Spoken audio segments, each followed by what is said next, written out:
নমস্কার, আমি জ্যোতিষী গৌতম কুমার। আমার চ্যানেলের পক্ষ থেকে আপনাদের প্রত্যেককে স্বাগতম।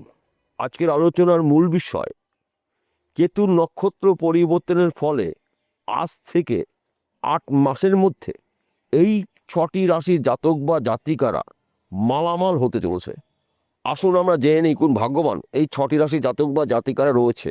ভিডিওটি না কেটে না স্কিপ করে সম্পূর্ণ দেখার চেষ্টা করুন। এই ভিডিওর মধ্যে যেই 6টি রাশির নাম বলবো, যদি আমার বলা রাশি আপনাদের রাশির সঙ্গে মিলে যায় তাহলে বিশেষ করে এই ভিডিওটি আপনাদের জন্য গুরুত্বপূর্ণ হতে চলেছে।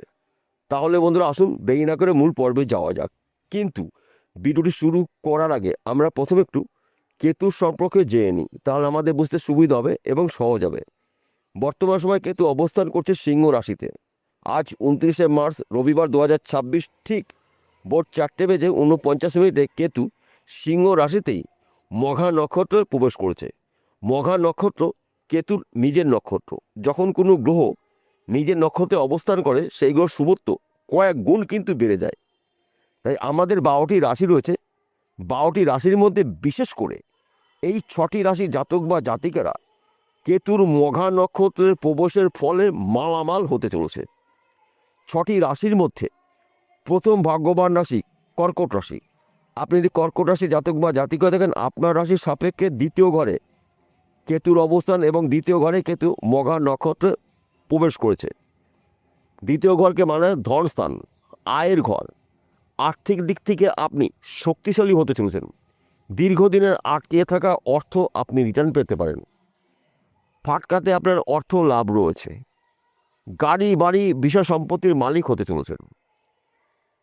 একাধিক পথ থেকে আপনারা উন্নতি করার সুবর্ণ সুযোগ পাবেন।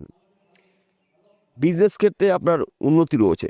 চাকরি ক্ষেত্রে প্রমোশন, বিদেশ যাত্রা শুভ, শরীর স্বাস্থ্য ভালো থাকবে, যোগাযোগ মাধ্যম বাড়তে চলেছে। বিশেষ করে আপনি হয়তো এক্সপোর্ট ইম্পোর্টের বিজনেস করছেন, এই সময়টা কিন্তু আপনার বিজনেস বিদেশে সরিয়ে দেবে। আপনি একজন প্রভাবশালী ব্যক্তি হতে পারেন, কিন্তু কিছু বিষয় আপনাকে গোপনীয়তা বজায় রাখতে হবে। কেতুকে মানা হয় গুপ্ত গ্রহ। গোপন কথাগুলো গোপন রাখার চেষ্টা করবেন। কত টাকা ইনকাম করছেন, কোন জমিটা কিনবেন, কোন গাড়িটা আপনি কিনছেন, এই বিষয়গুলো বন্ধুবান্ধব পাড়া প্রতিবেশীর সঙ্গে আলোচনা না করাটাই আপনার জন্য মঙ্গল হবে। এবং মাথা ঠান্ডা করে যদি কাজগুলো করতে পারেন, তবে কিন্তু আপনি কেতুর নক্ষত্র পরিবর্তনের ফলে রাতারাতি লাখপতিতে কোটিপতি হতে পারেন। দ্বিতীয় নম্বর ভগবান রাশি সিংহ রাশি। আপনি যদি সিংহ রাশি জাতক বা জাতিকা হয়ে থাকেন, আজ 29শে মার্চ রবিবার 2026 থেকে 5ই ডিসেম্বর অর্থাৎ এই 8টি মাস কিন্তু আপনারা রাজ করতে চলেছেন। কেননা আপনার রাশিতেই বর্তমান সময় কেতুর অবস্থান এবং আপনার রাশিতে কেতু মঘা নক্ষত্রে প্রবেশ করেছে। দীর্ঘদিনের আশা বা স্বপ্ন আপনার পূর্ণ হতে চলেছে। কর্মক্ষেত্র সুনাম প্রাপ্তি রয়েছে, অর্থ লাভ, বিদেশ যাত্রা শুভ, শরীর স্বাস্থ্য ভালো থাকবে, রোগ জ্বালার থেকে রেহাই পেতে চলেছেন। গোপন শত্রুর মুখোশ এবার আপনি খুলতে চলেছেন। যেই সব ব্যক্তিরা আপনার পিছনে ঘুরে আপনাকে দীর্ঘদিন ধরে ক্ষতি করেছিল, তাদেরকে আপনি এবার চিনতে পারবেন। শুধু আপনাকে চোখ কান খুলে চলতে হবে। তাছাড়া ফাটকাতে আপনার অর্থ লাভ, 1 ঘর বা 2 ঘর লটারি টিকিট কাটতে পারেন। আপনি হয়তো জমি জায়গার ব্যবসা করছেন, জমি জায়গার মাধ্যম দিয়েও কিন্তু আপনি রাতারাতি কোটিপতি হতে পারেন। পরধন প্রাপ্তির যোগ রয়েছে। পৈতৃক সম্পত্তি পেতে পারেন, মাতুলয় সম্পত্তি পেতে পারেন, এমনকি মৃত কোনো ব্যক্তির সম্পত্তি পেতে পারেন। তাই এই সময় চলাকালীন আপনারা অ্যালার্ট থাকুন, প্রস্তুত থাকুন।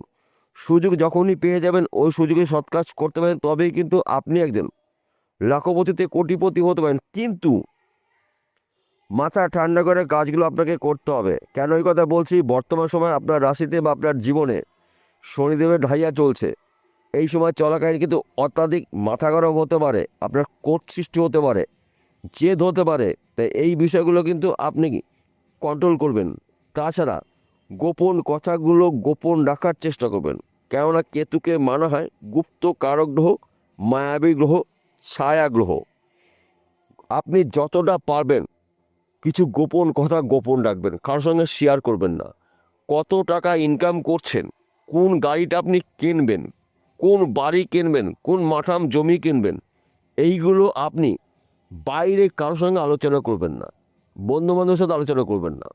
যদি আপনি এই বিষয়গুলো একটু সতর্ক থাকতে পারেন, তাহলে কেতুর মঘা নক্ষত্রের প্রবেশের ফলে আপনার জীবনে উন্নতির ঝড় আসবে।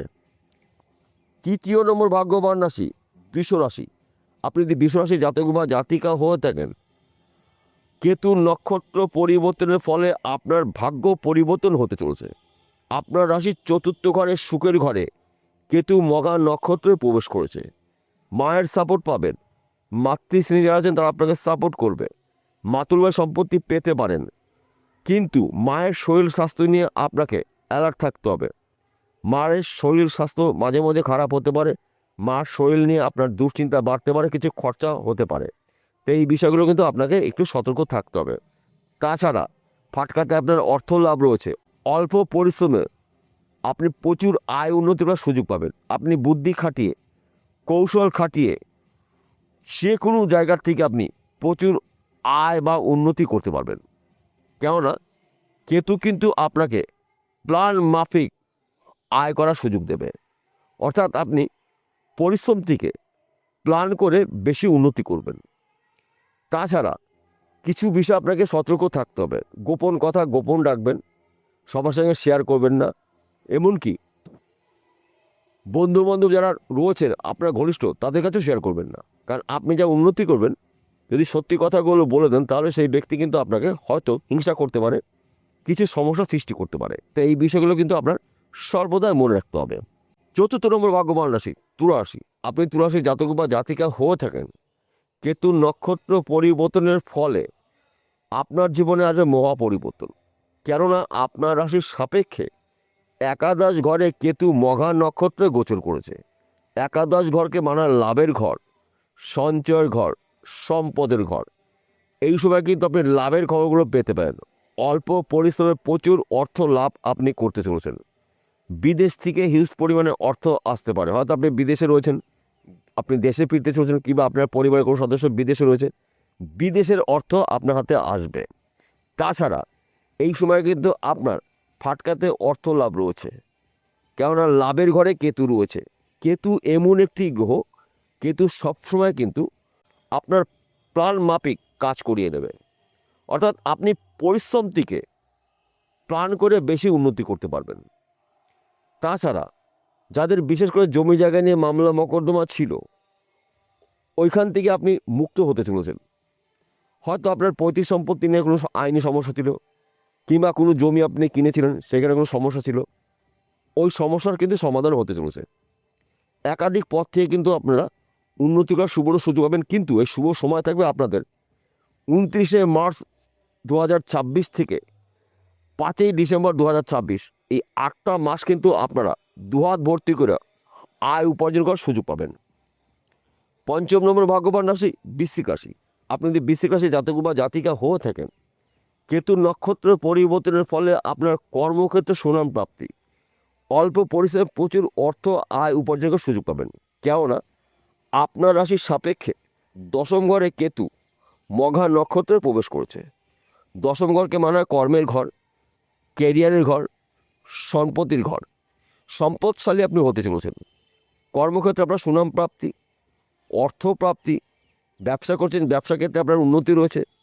আপনি পড়াশোনা করার জন্য বিদেশে চেষ্টা করেছেন, যেতে পারেননি, এবার বিদেশে গিয়ে পড়াশোনা করার সুযোগ পাবেন। বিদেশে আপনি চাকরিও পেতে পারেন, কিংবা আপনি হয়তো চাকরির জন্য চেষ্টা করেছেন, চাকরি এখন মধ্যে ভাগ্য হয়নি, চাকরির শুভখবর পেতে পারেন। সেই চাকরি সরকারি হতে পারে, বেসরকারি হতে পারে, ব্যক্তি বিশেষে। তাছাড়া এই সময়টা কিন্তু আপনার ফাটকাতে অর্থ লাভ রয়েছে। 1 ঘর বা 2 ঘর লটারি টিকিট কাটতে পারেন। সময় কিন্তু আপনার অনুকূলেই রয়েছে। এবং এই শুভ সময় আপনারা 8 মাস পাবেন। এই 8 মাসের মধ্যে আপনারা আপনাদের দীর্ঘদিনের আশা বা স্বপ্নগুলো পূর্ণ করতে চলেছেন। কেতু শুভ অবস্থায় রয়েছে, শুভ নক্ষত্র রয়েছে, শুভত্ব আপনি নিশ্চিত পেতে পারেন। কিন্তু আপনার ধৈর্য হারালে চলবে না। আপনার ধৈর্য, আপনার চেষ্টা, আপনার পরিশ্রমে কিন্তু আপনাকে উন্নতির শীর্ষে পৌঁছে দেবে। এবং কিছু বিষয় কিন্তু আপনাকে সতর্ক থাকতে হবে। গোপন কথাগুলো গোপন রাখার চেষ্টা করবেন। যে কথাটা আপনার জন্য গোপন, কেননা ওই কথা যদি আপনি কোনো ব্যক্তির কাছে জানিয়ে দেন কিংবা বলে দেন, সেই ব্যক্তি কিন্তু আপনাকে ক্ষতি করতে পারে, আর্থিক ক্ষতি করতে পারে, সম্মানহানি করতে পারে, কিছু গোপন শত্রু তৈরি করতে পারে। তাই এই বিষয়গুলো কিন্তু আপনাকে সবসময় মনে রাখতে হবে, কারণ কেতু গুপ্ত কারক গ্রহ। গোপনীয়তা আপনি যতটা বজায় রাখবেন ততটাই কিন্তু আপনি কেতুর শুভ প্রভাব পেতে পারেন। 6 নম্বর ভাগ্যবান রাশি ধনু রাশি। আপনি ধনু রাশি জাতক বা জাতিকা হয়ে থাকেন, আজ 29শে মার্চ রবিবার 2026 থেকে 5ই ডিসেম্বর 2026 আপনার জীবনে মহা পরিবর্তন হতে চলেছে। কেননা আপনার রাশির সাপেক্ষে নবম ঘরে কেতু মঘা নক্ষত্রে প্রবেশ করেছে। নবম ঘরকে মানে ভাগ্যস্থান। দুর্ভাগ্য দূর করে আপনি সৌভাগ্যবান হতে চলেছেন। ব্যবসা ক্ষেত্রে উন্নতি, চাকরি ক্ষেত্রে প্রমোশন, নতুন চাকরি পেতে পারেন, শরীর স্বাস্থ্য ভালো থাকবে, গুপ্ত রোগ থেকে আপনি মুক্ত হতে পারেন, গোপন শত্রু নাশ হবে, একাধিক পথ থেকে আপনারা উন্নতি করতে পারবেন, গাড়ি বাড়ি বিষয় সম্পত্তির মালিক আপনি হতে পারেন। শুধুমাত্র আপনার ধৈর্য, আপনার চেষ্টা, আপনার পরিশ্রমী কিন্তু আপনাকে উন্নতির শীর্ষে পৌঁছে দেবে। এই বিষয়গুলো কিন্তু গুলিয়ে ফেললে চলবে না। তাছাড়া একাধিক পথ থেকে কিন্তু আপনারা উন্নতি করার সুবর্ণ সুযোগ পাবেন, কিন্তু কিছু গোপন কথা গোপন রাখার চেষ্টা করবেন। যেই কথাটা আপনার জন্য গোপন রাখা অবশ্যই দরকার, সেই কথাটা গোপন রাখবেন, কার সঙ্গে শেয়ার করবেন না। তাহলে আপনি যা উন্নতি করবেন, কিছু ব্যক্তি আপনাকে ক্ষতি করতে পারে, আপনার হিংসা করতে পারে। তাই কোথায় যাচ্ছেন, কত টাকা ইনকাম করছেন, কোন জায়গা কিনবেন, কোন বাড়িটা কিনবেন, কোন গাড়ি কিনবেন, এই সময় বাইরে কার সঙ্গে আলোচনা করা যাবে না। সবার সাথে কথা বলছি, প্রত্যেকটা বিরতিগুলি আজকে বলবো আপনাদের ভালোর জন্য, আপনারা যেন বিষয়টা খুব সহজে বুঝতে পারেন। আজকের আলোচনা কিন্তু রাশিভিত্তিক আলোচনা, অর্থাৎ এই 6টি রাশি জাতক বা জাতিকারা পৃথিবীতে লাখ লাখ রয়েছে, কোটি কোটি রয়েছে, সবার জন্য কিন্তু একই ফলাফল কখনোই আশা করা যাবে না। আমার বলাটাও ঠিক হবে না। কেন ঠিক হবে না? আসল তথ্য লুকিয়ে রয়েছে আপনার ব্যক্তিগত জন্মকুণ্ডলিতে। যদি আপনার জন্মকুণ্ডলিতে কেতু শুভ থাকে, ভাগ্য শুভ থাকে এবং আপনার রাশির অধিপতি গ্রহ শুভ থাকে, এই 8 মাসের মধ্যে কিন্তু আপনারা লাক্সারি জীবনযাপন করতে পারেন। আর যদি আপনার জন্মকুণ্ডলিতে কেতু অশুভ থাকে, তার পাশাপাশি ভাগ্য অশুভ থাকে, কিংবা আপনার রাশির অধিপতি গ্রহ অশুভ অবস্থা রয়েছে, দুটি গ্রহের মধ্যে যেই গ্রহটা অশুভ অবস্থা রয়েছে সেই গ্রহটার প্রতিকার প্রতিবিধান করে নেবেন, জ্যোতিষ পরামর্শ মেনে বা শুনে। তার পাশাপাশি ভাগ্যভাবকে আপনার বিচার করতে হবে। ভাগ্য শুভ, কেতু মঘা নক্ষত্র রয়েছে, আপনার রাশির অধিপতি গ্রহ শুভ, উন্নতি কিন্তু আপনাকে কেউ ঠেকাতে পারবে না। বিষয়টা বোঝা গেল। নমস্কার বন্ধুরা, আবার দেখা হবে।